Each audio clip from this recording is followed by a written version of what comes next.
Hello বন্ধুরা, আজকে আবার আপনাদের সামনে নতুন একটা ভিডিও নিয়ে চলে আসলাম। তো ভিডিওটি দেখুন, পুরনো হয়ে গেছে। পলিশ করা যে কাঠগুলো দেখতে পাচ্ছেন, এইগুলো পুরনো হয়ে গেছে এবং নোংরা হয়ে গেছে।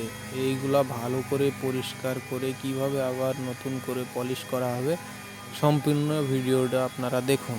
কিভাবে মেশিনের দ্বারা এটাকে পরিষ্কার করে নিচ্ছি আমরা, পরিষ্কার করার সঠিক নিয়মটা আপনারা দেখে নিন।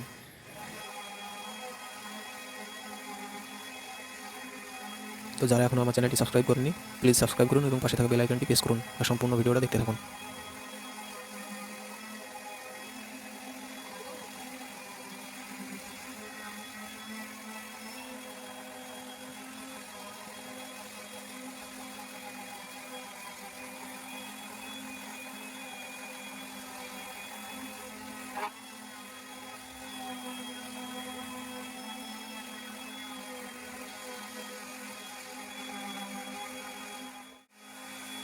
এইগুলা যেহেতু অনেক দিন ধরে পড়ে আছে বাইরে রোদ বৃষ্টিতে, দেখতে পাচ্ছেন এইগুলা বেশি নোংরা হয়ে গেছে। তো এই নোংরাগুলো ভালো করে মেশিন দিয়ে পরিষ্কার করে নিচ্ছি আমরা।